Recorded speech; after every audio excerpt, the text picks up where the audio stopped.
Mesdames et messieurs, bonjour, il est 15h. Merci de nous rejoindre sur Télé Djibouti dans cette nouvelle édition de votre journal. Voici les titres de l'actualité de ce 15h. Le président de la République, Ismaël Omar Guelleh, poursuit sa tournée dans les régions de l'intérieur et ce matin, c'était le tour donc de la ville blanche Tajoura. Également dans l'actualité, suspension des vols internationaux, c'est l'autre information du jour, les mesures prises par le gouvernement face à la menace du coronavirus. Et dans l'actualité internationale, l'Espagne à son tour en quarantaine quasi totale face au virus Covid-19. Voilà pour les sommaires, merci si vous nous rejoignez sur Télé Djibouti et nous entamons avec la tournée du président de la République. Le président Guelleh poursuit donc sa tournée dans les régions de l'intérieur. Tajoura abrite donc à son tour le débat citoyen du président Guelleh avec ses compatriotes des régions de l'intérieur. Le président de la République, Ismaël Omar Guelleh, donc est arrivé. La suite avec Hamza Mohamed. 15 mars, comme vous le voyez derrière moi, le Tadjouriennes et Tadjouriens se sont mobilisés massivement pour un accueil chaleureux réservé au président de la République, M. Ismaël Omar Guelleh. Il va s'entretenir avec le représentant de Tadjouriens et Tadjouriennes. Le président de la République, Ismaël Omar Guelleh, poursuit sa tournée des proximités en dehors de la capitale. Il s'est rendu aujourd'hui dans les régions du Nord et première étape, Tadjoura.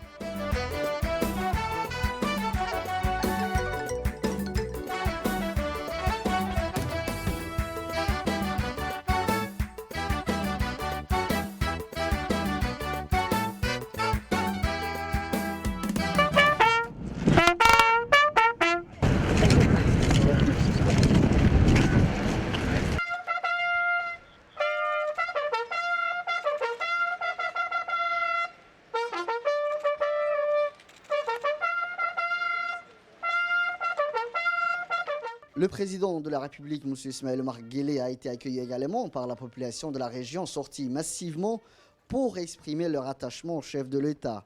Le président a salué les Tadjouriennes et Tadjouriens mobilisés le long de la route, donnant sur la préfecture. Drapeau à la main et banderole, les Tadjouriens ont souhaité la bienvenue au numéro 1 djiboutien, M. Ismaël Omar Guelleh. Comme dans les précédentes régions, cette rencontre avec le président de la République a pour objectif d'échanges, de discussions et de concertations en vue du renforcement du développement des régions afin de mesurer les impacts de la politique socio-économique et l'amélioration du niveau de vie de leur population. Il s'agit donc pour le chef de l'État d'enregistrer directement et sans l'entremise de hiérarchie intermédiaire les inspirations de ses compatriotes des régions de l'intérieur aux fins d'éventuels recadrages et l'adoption de politiques conformes à leurs besoins réels et légitimes.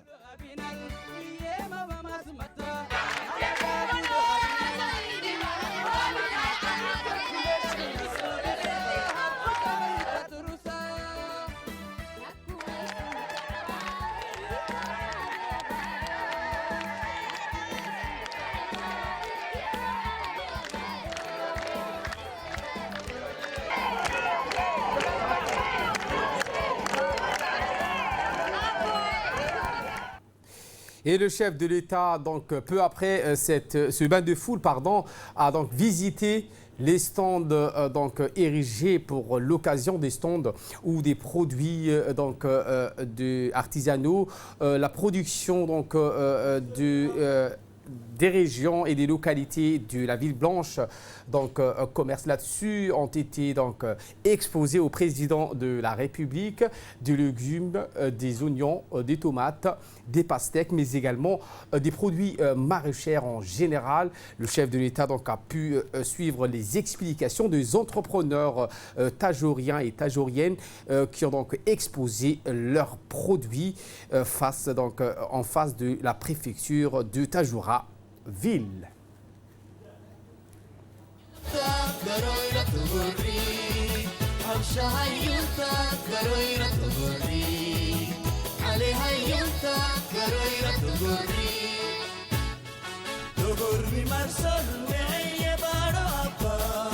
Marsul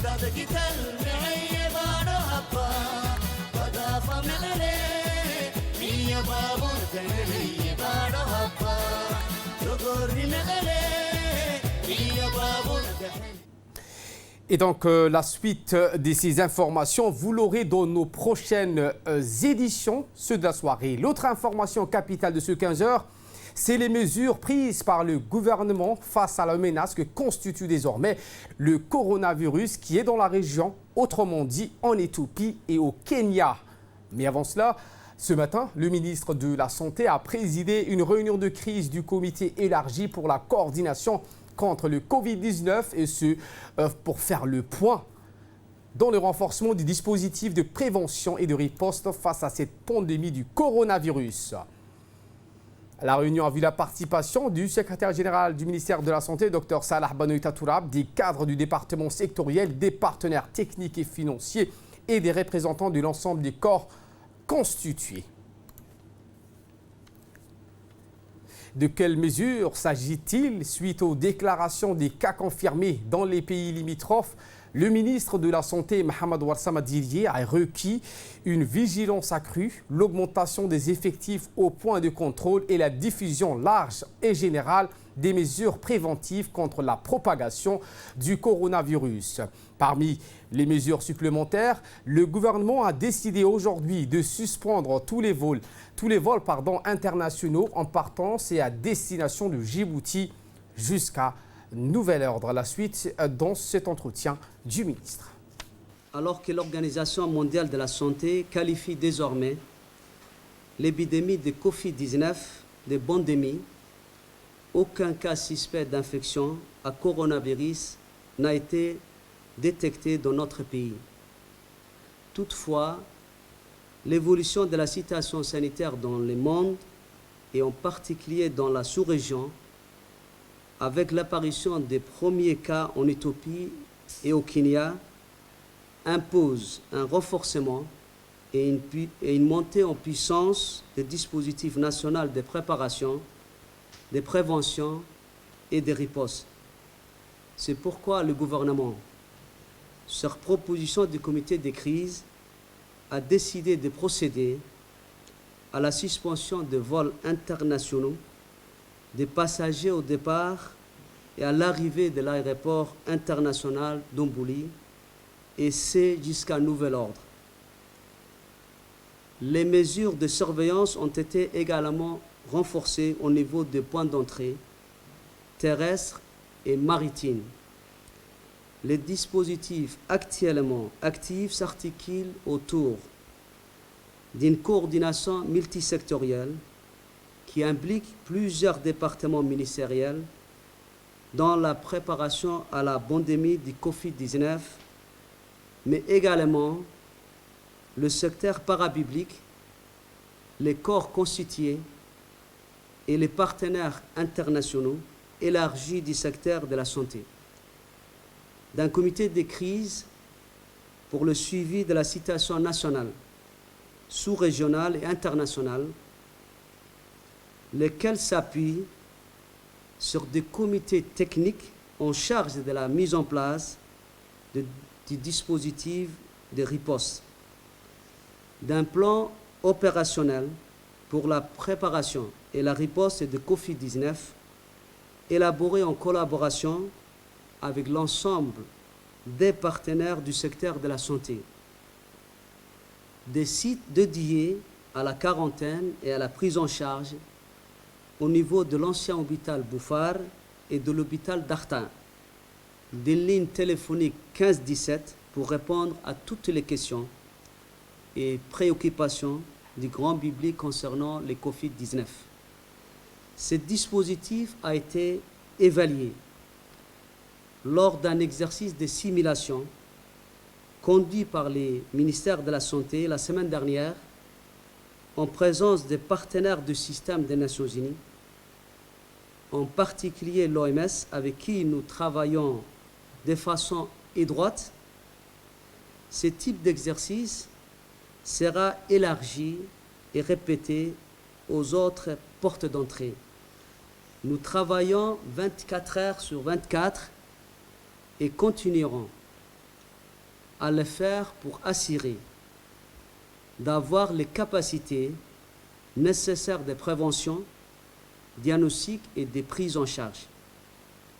Enfin, nous demandons à la population d'accompagner nos efforts en veillant au suivi des strictes recommandations sanitaires émises par le ministère de la Santé, en particulier en matière d'application des mesures barrières qui constituent une protection dont l'efficacité est prouvée pour la lutte contre la contamination.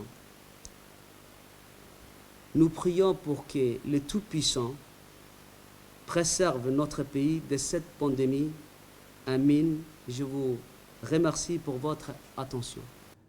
Autre actualité de ce 15h, cette délégation éthiopienne conduite par le ministre éthiopien de l'Agriculture, Excellencis Osman Hussein, a été reçue hier par le directeur général des ports et PDSA, M. Jama Ibrahim Darar, et les différents responsables portuaires, notamment le directeur du DMP, Wahib Dahir, et le responsable commercial du DMP, notamment Mustafa Idriss Nour.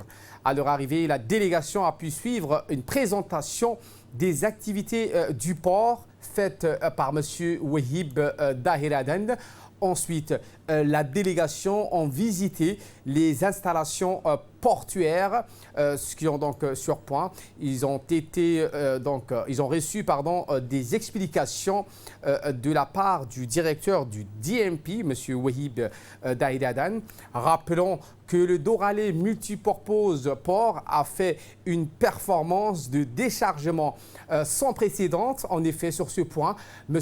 Jama Ibrahim Darar a tenu donc à féliciter les responsables et les employés du port du DMP pour cette performance de déchargement en un laps de temps bien inférieur à celle des précédentes années. Toujours dans le cadre de la Semaine nationale de la femme djiboutienne, le ministère de la Femme et de la Famille, en collaboration avec l'UNFD, l'Union nationale des femmes djiboutiennes, avec le ministère du Commerce, ont organisé des foires dans les chefs-lieux des 5 régions du 12 au 14 mars 2020, parallèlement aux activités réalisées dans la capitale. On prépare à cet événement le conseiller technique du ministre de la Femme et de la Famille, le conseiller technique du ministre du Commerce, le sous-préfet de la région et le vice-président du conseil régional ainsi que d'autres invités de marque de la région. L'objectif principal de ces foires étant de mettre en exergue l'autonomisation financière de la femme par le biais des coopératives artisanales et agricoles.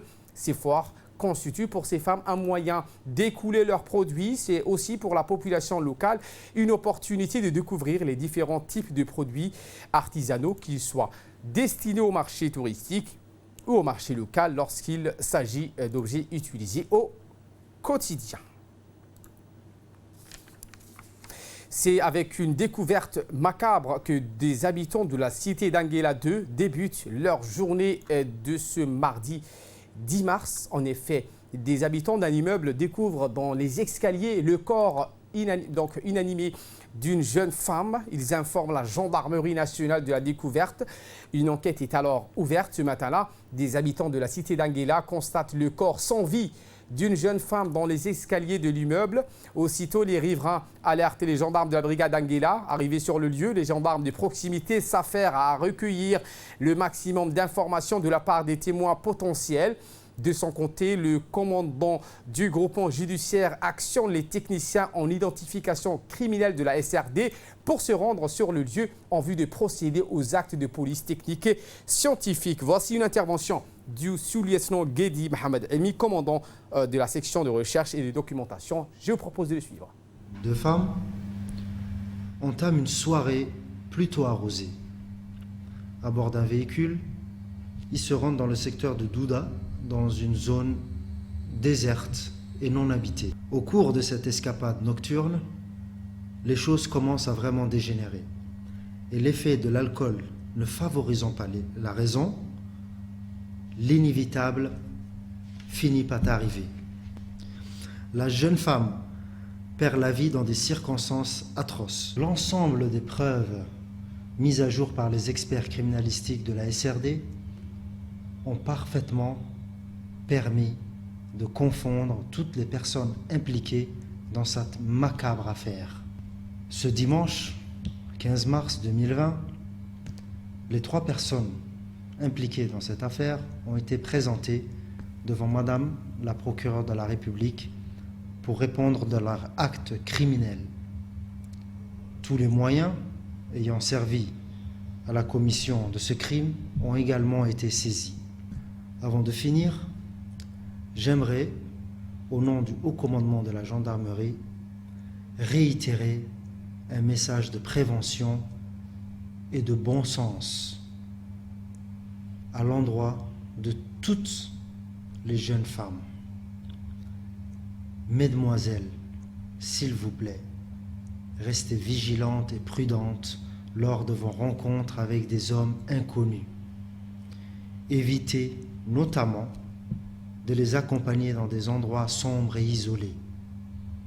Sans oublier également que l'abus d'alcool est dangereux pour votre santé, mais surtout pour votre sécurité. Et de là, nous passons donc en nouvelles du monde. Je vous le disais en titre, l'Espagne à son tour en quarantaine quasi totale. Les détails dans cette séquence.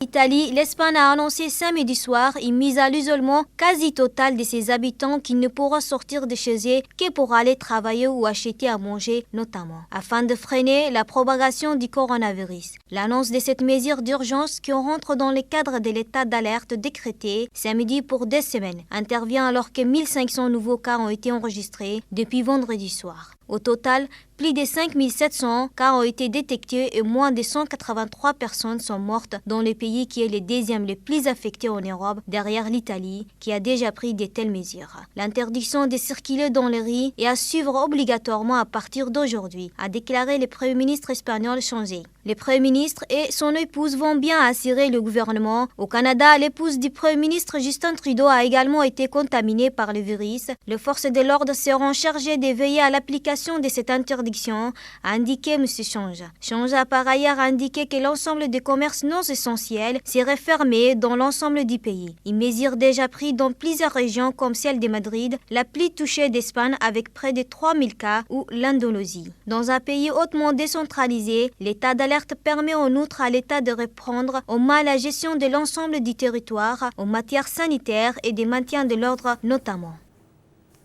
Voilà pour l'essentiel de ce 15h. Merci à vous de nous avoir suivis et très bon suivi des programmes sur Télé Djibouti.